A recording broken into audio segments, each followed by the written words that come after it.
here are favorable for wildfires. There's the cat that's coming out right now. That welcoming attitude is why the Austin man is missed by so many. Well, here in North Austin, you'll see noticeably fewer tents set up with people living here. Reporting live in downtown Austin, Melanie Torrey, CBS Austin News. Order.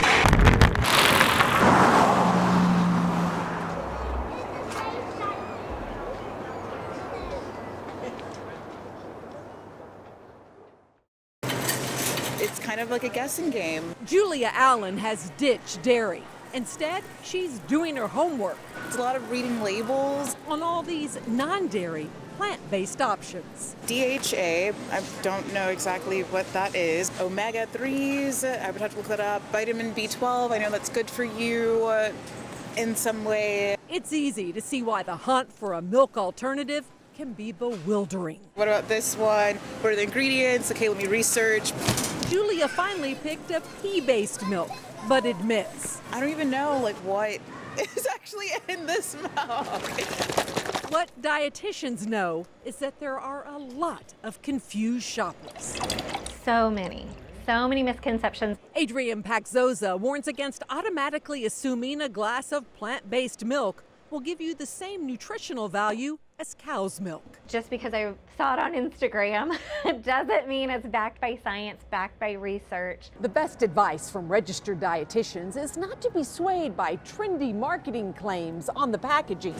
Milk substitutes can be sneaky sources of added sugars, so it's important to check labels before you swap out a dairy-based option or a plant-based one. The plant-based milks are not equal. Registered dietitian Natalie Butler warns of a wide range in terms of calories, saturated fat, protein, and added sugars.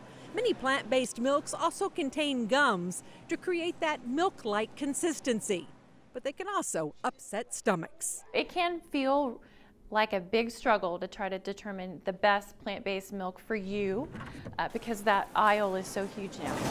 And every type of non-dairy milk has different pros and cons. Oat milk is high in sugar and calories.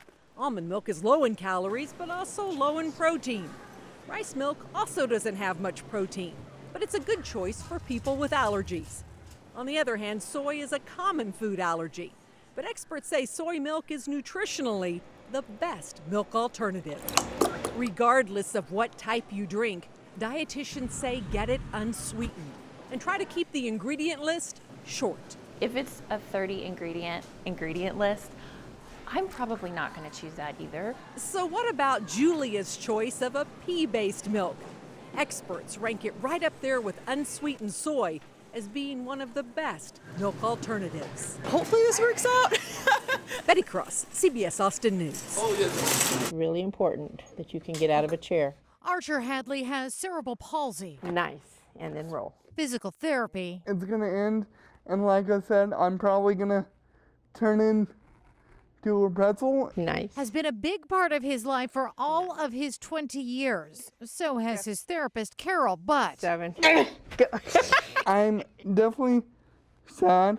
I'm definitely grieving. Here's your tough one. it could all come to an end. I have real disappointment, just real disappointment, because I know we can do better. Okay, go. Little Tesoros Therapy Center could shut down on Monday, in part because of Medicaid cuts that kicked in today and... Ooh, nice. Today, we're at the 15th of December.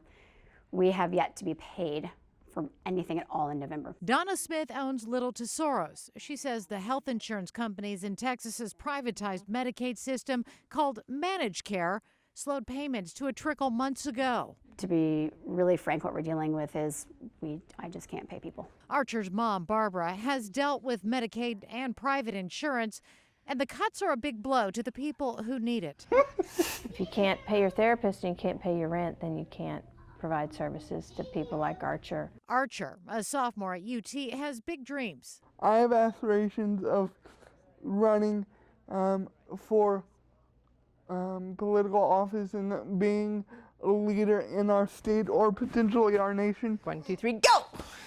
But in what could be one of the last physical therapy sessions he has at Little Tesoros. That's good. He worries that between a clinic shutdown and Medicaid cuts, his future looks dimmer. I can tell you that if I don't maintain therapy and I don't maintain my body, those dreams are flushed down the toilet. Hey! South by Southwest Tickets! is welcoming almost 90,000 badge holders to Austin. Perfect. They have the credentials to go anywhere, anytime. Almost official. Just got to activate your badge. Boom. But even without a $1,600 platinum badge, locals can use their free guest passes, planning, and patience to be immersed in the South by experience. Welcome to Westworld. The TV series Westworld is part of the real world at South by. Hey there, handsome. Many of the townsfolk are badge holders, No badge, nothing. but not Lindsay Clem. I had to stand in the standby line after 3 failed attempts to get in a reservation. The standby line got her into the most sought-after experience at the festival.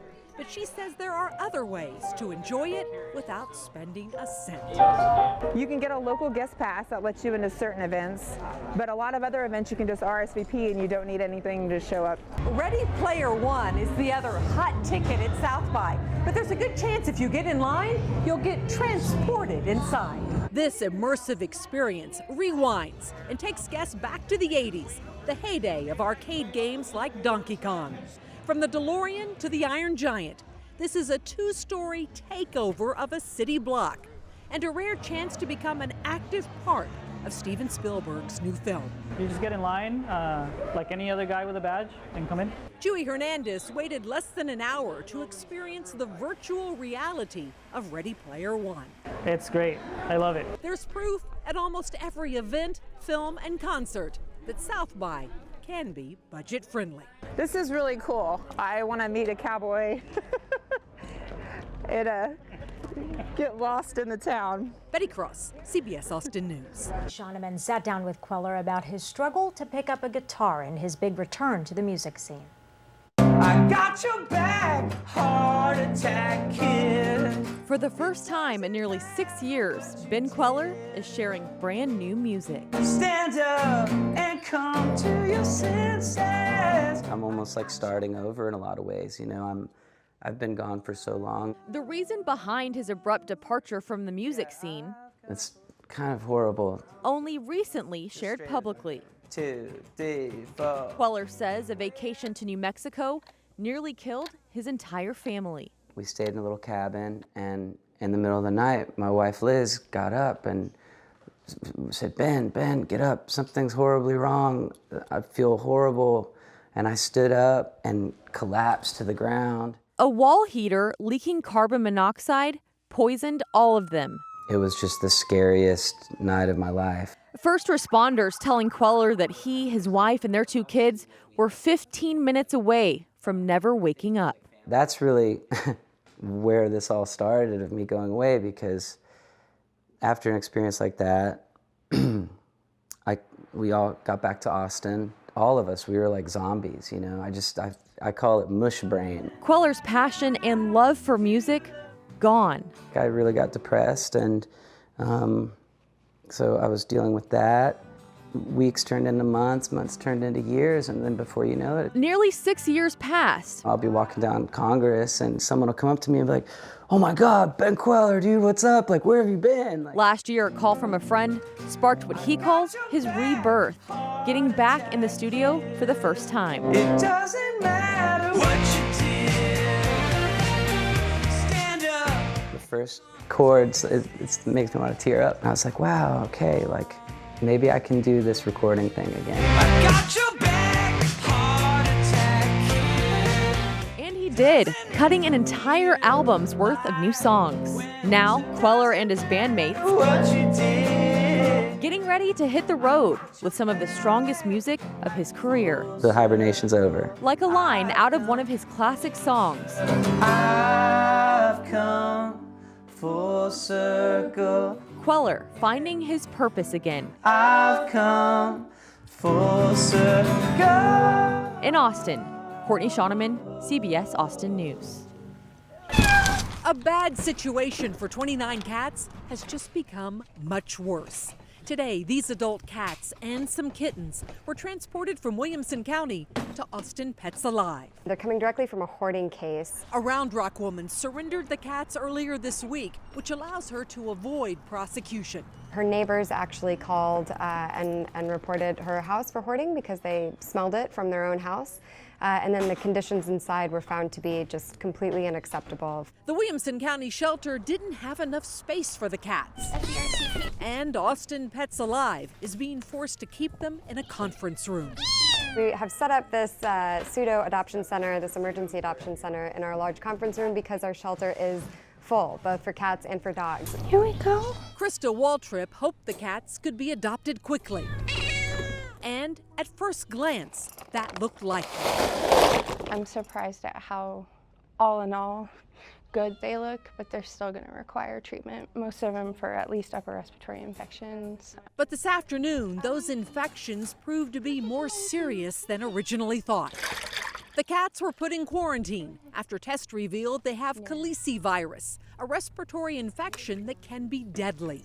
It can spread quickly among cats being hoarded. You're starved for attention, and you're often starved of medical care as well. For now, none of these cats can be fostered or adopted. And care that was expected to cost around $5,000 has at least doubled. A fundraiser is being set up to help all the cats recover and have a chance to eventually find a new home. He's got a very loud purr. Betty Cross, CBS Austin News.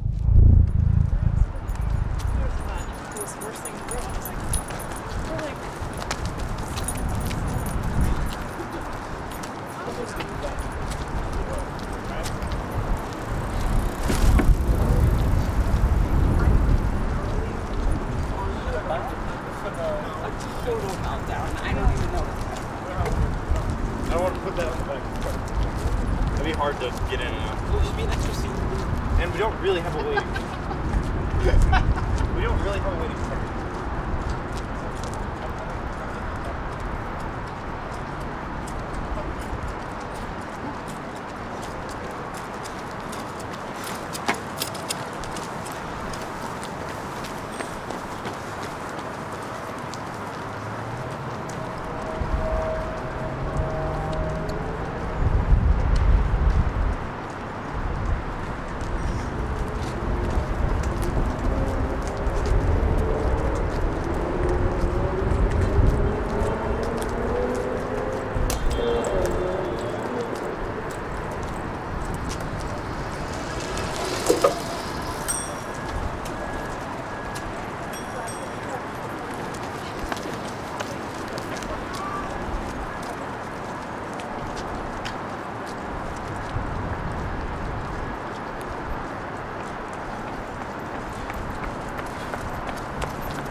The risk of taking the funding